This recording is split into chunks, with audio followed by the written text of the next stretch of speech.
Kim Jong-Un has invited Russian President Vladimir Putin to visit North Korea. This is according to Pyongyang's state media. Kim also told Putin that their meeting had brought bilateral ties to a new level. He also expressed the willingness to foster stable relations between North Korea and Russia for the next 100 years. Kim was reportedly briefed on the technical details of Russian space vehicles during his visit to a cosmodrome. So far, there are no reports of any arms supply deals. India and Russia have agreed to widen their maritime cooperation. They'll explore the possibility of using new transport corridors. This includes using the Northern Sea Route and Eastern Maritime Corridor. Both sides have also agreed that Indian seafarers will be trained on polar and Arctic waters. They'll be trained at the Russian Maritime Training Institute. The White House has reacted to Republican plans to launch an impeachment inquiry against U.S. President Joe Biden. White House Press Secretary Karine Jean-Pierre denounced it and called the efforts baseless. She said no evidence has been produced by Republicans against the president as they investigate the business dealings of his son, Hunter Biden. Several Republicans claimed that Biden profited from his term as vice president under Barack Obama. U.S. House Speaker Kevin McCarthy has called for an investigation into the allegations. A 23-year-old Indian woman studying in the U.S. was killed by a speeding police vehicle in January this year. Now, a video has been released by the Seattle Police Department. In the video, a police officer can be heard laughing and joking about the incident. The officer was also heard saying she had a limited value. India has voiced strong criticism against the incident. The Indian consulate in San Francisco has termed the incident deeply troubling. It has also called upon U.S. authorities to conduct a thorough investigation. A convicted murderer who escaped from a Pennsylvania jail in the United States was captured on Wednesday. The murderer was nabbed with the help of a heat-sensing aircraft and a police dog. Danilo Cavalcante had been on the run for about 2 weeks after he broke out of Chester County Prison by crab walking between two walls in the jail. Federal police in Argentina have seized more than 200 Nazi and anti-Semitic books. The books were found during a raid on a printing and book distribution company in Buenos Aires. The raid came after an extensive investigation that began in 2021. It was launched after a complaint by the Israeli-Argentine Association against an e-commerce platform. The Argentine police closed down the printing house and a man has been arrested.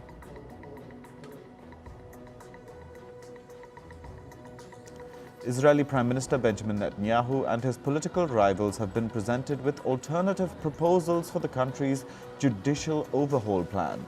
The alternatives were presented by Israel's President Isaac Herzog. The details of the new compromise proposals have not been made public. However, if accepted, this could end a crisis that has been tormenting the country for months. In January, the Netanyahu government launched a campaign to overhaul Israel's judiciary. This sparked widespread protests across the nation.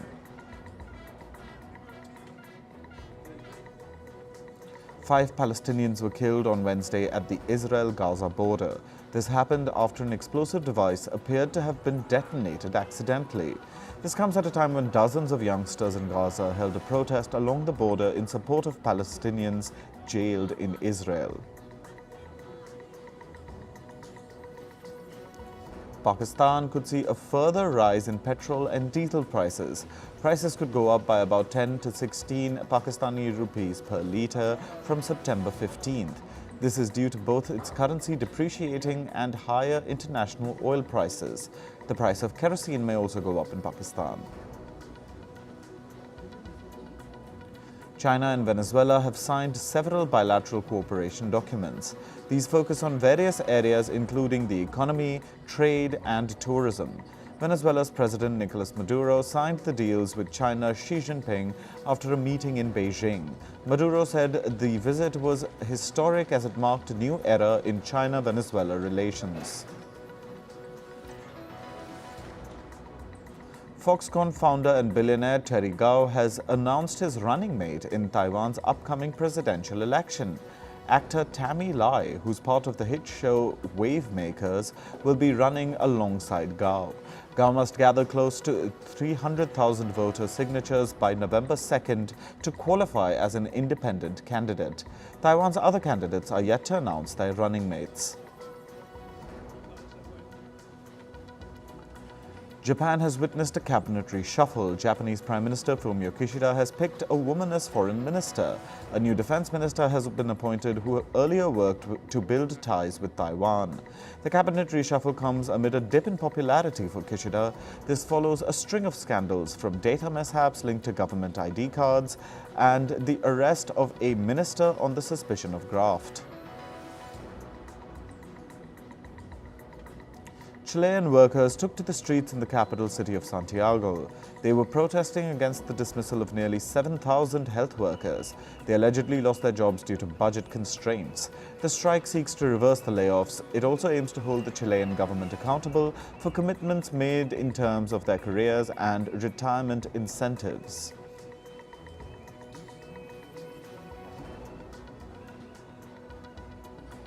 A huge fire broke out in Bangladesh's capital, Dhaka. It gutted several hundred shops in a busy market area. It took 6 hours for Bangladeshi military forces and firefighters to contain the blaze. A fire service official has said that there were no casualties. The fire apparently broke out due to an electric short circuit. A fire hit an apartment block in Vietnam's capital city of Hanoi on Tuesday. Nearly 56 people have died and 37 were injured. The fire broke out on the first floor of the 9-story apartment block. It was home to some 150 residents. A search and rescue operation has been initiated. Vietnam's prime minister has asked for an immediate investigation into the cause of the accident. In climate news, Libyan residents desperately searched for their missing relatives. This was after catastrophic floods hit the country. Thousands have been confirmed dead, with many more thousands still missing. Images showed the devastation across the city of Derna, which was the worst affected. Meanwhile, Libyan soldiers were seen recovering bodies from the sea.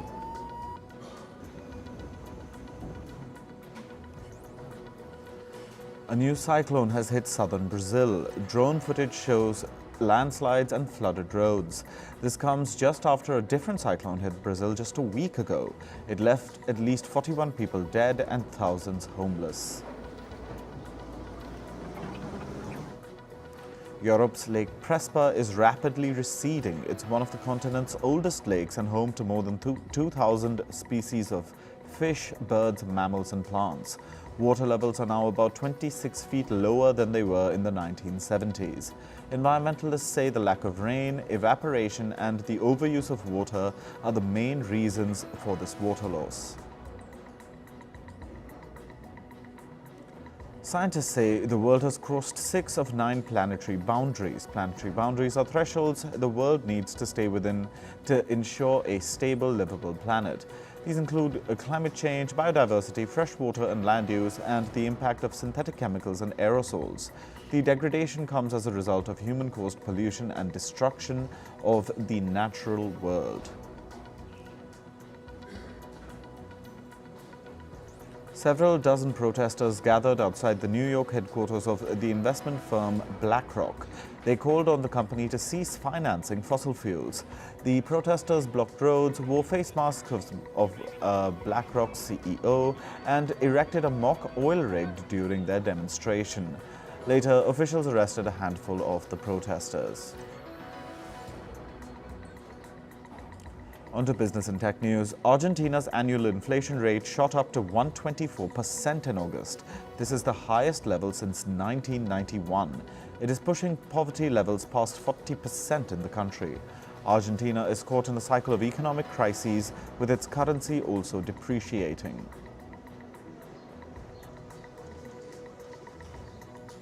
The European Commission has launched a new investigation into the electric vehicle sector. It will see whether to impose new tariffs. This is to protect the bloc's producers against cheaper Chinese EVs. The European Commission will have up to 13 months to assess whether to impose new tariffs. The investigation covers battery-powered cars from China. This also includes non-Chinese brands made there, like Tesla, Renault and BMW.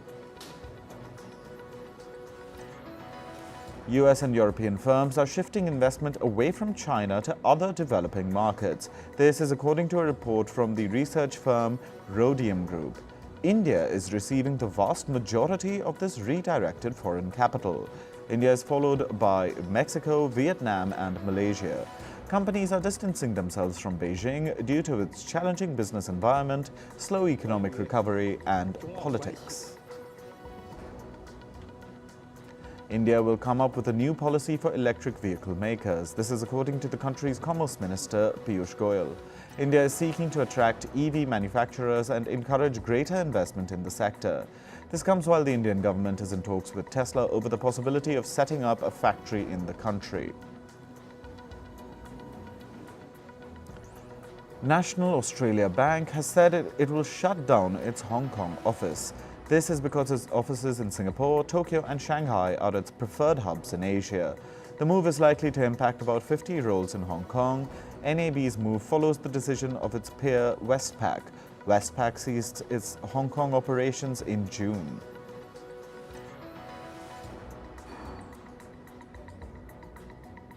Financial firm Goldman Sachs has reportedly fired several executives from its transaction banking unit.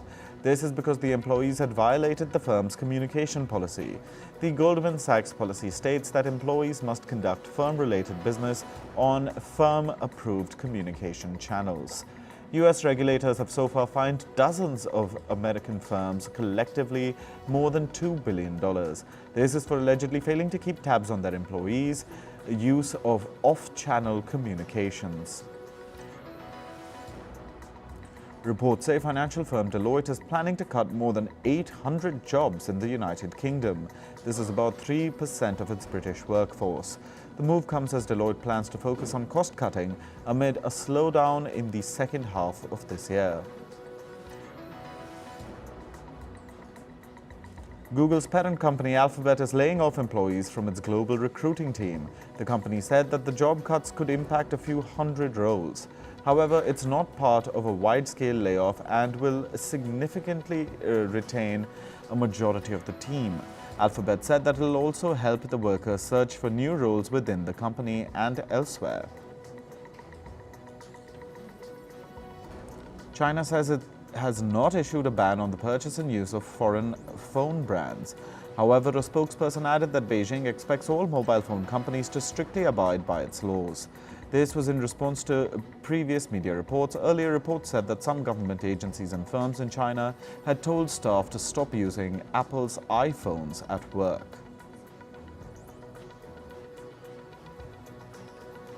Elon Musk has said that there is a need for a regulator to ensure the safe use of artificial intelligence.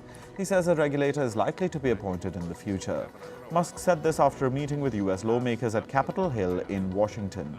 The forum discussed the regulation of AI. Meta's Mark Zuckerberg and Google's Sundar Pichai also attended the forum.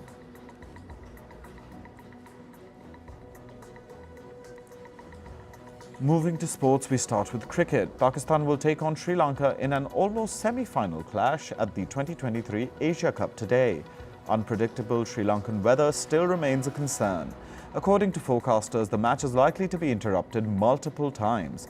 If it's called off, Sri Lanka will qualify for the final due to their higher net run rate. The winner will face India in the Asia Cup final. Afghanistan have announced their 15-member squad for the upcoming one-day International World Cup. Hashmatullah Shahidi will be leading the team. Afghanistan have also recalled fast bowler Naveen-ul Haq for the tournament. Afghanistan opened their World Cup campaign against Bangladesh on October 7th.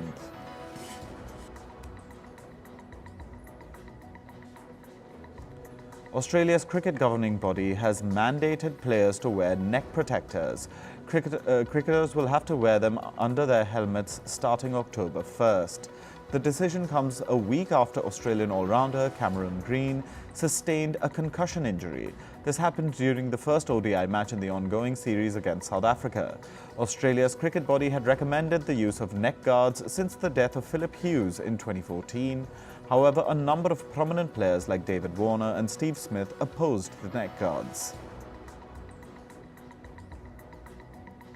Moving to football, India's Sunil Chhetri has been named captain of the national team for the upcoming Asian Games. The All India Football Federation announced the 15-member squad yesterday. Goalkeeper Gurpreet Singh and defender Sandesh Jigan have not been included in the Indian squad. Italian midfielder Marco Verratti has joined Qatari football club Al Arabi. Verratti ended his 11-year-long stint at the French football club Paris Saint-Germain for a record fee.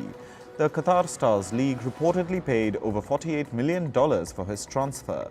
Verratti joined PSG in 2012 and has made more than 416 appearances for the club.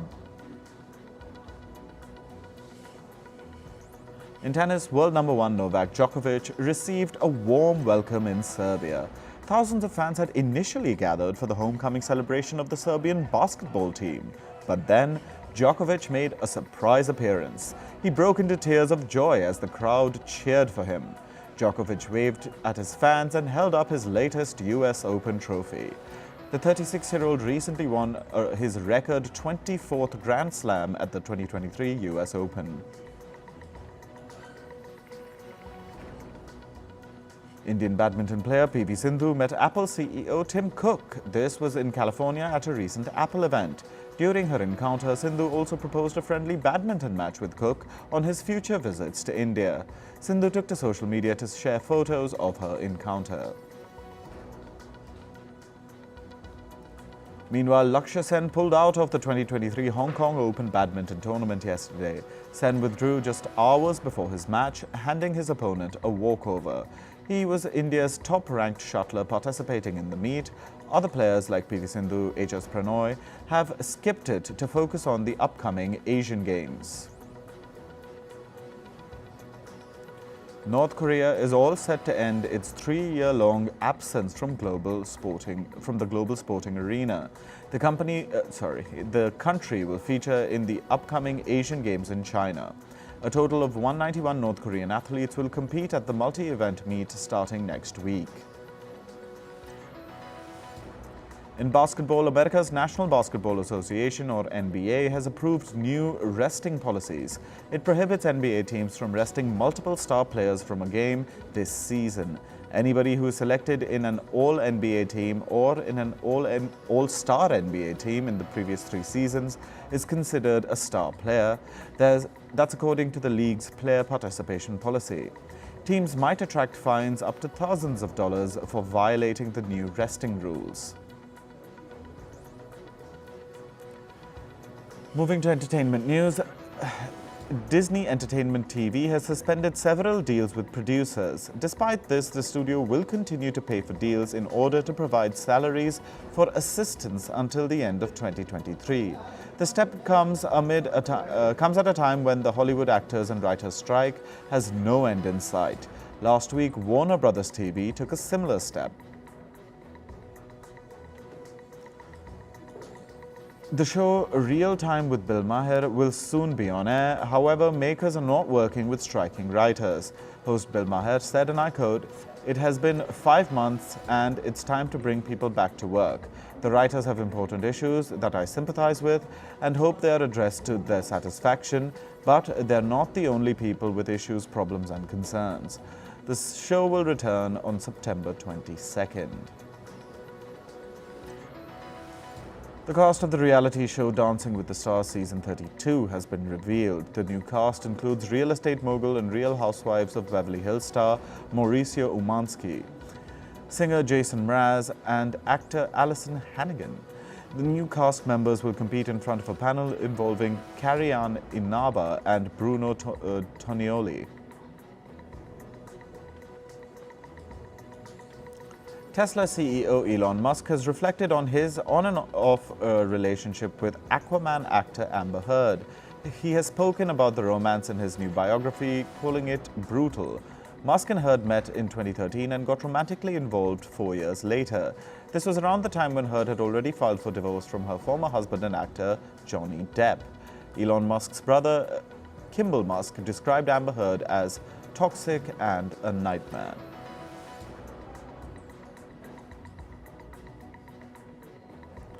American actor and comedian Pete Davidson has spoken out about the struggles he faced before he went to rehab earlier this year. Davidson has said that he took a medication called ketamine for 4 years. During his recent comedy show, Davidson joked, "I'm fresh out of rehab. I got that post-rehab glow. 7th time is the charm." In June this year, several reports emerged that the comedian was being treated for post-traumatic stress disorder and borderline personality disorder. American actor and film director Sean Penn has spoken about his documentary on the Ukraine war. He's opened up about how he wanted the documentary called Superpower to be a lighthearted watch, but it has turned into a war film.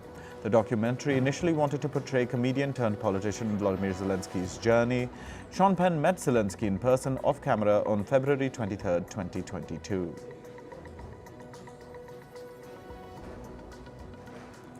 Singer Oliver Anthony has said that he is cancelling his September 27 show in the U.S. state of Tennessee.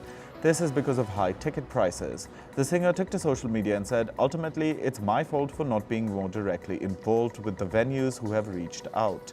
Tickets for the show were listed at $99. In order to meet the singer, fans had to pay $199. Singer Olivia Rodrigo has announced her 2024 Guts World Tour. 57 dates have been announced. Olivia Rodrigo is famous for her hit songs including Driver's License, Good For You, and Deja Vu. She also starred in High School Musical, the series. Singer Nick Jonas has called out fans who throw objects at singers while they perform on stage. This happened when the Jonas Brothers were performing in California. One of the fans threw a bracelet on stage during the performance. Nick Jonas told the person to stop. This isn't the first time such an incident has taken place. Earlier, singers including Bebe Rexha, Drake were also pelted with objects during their performances. Models with disabilities took to the runway at New York Fashion Week on Wednesday. They wore clothes designed to meet their needs. The fashion show was staged by a public charity. It works with retailers to adapt clothing to all consumers' needs. The aim was to give people with disabilities access to fashion. More than 70 models with varying disabilities took part in the show.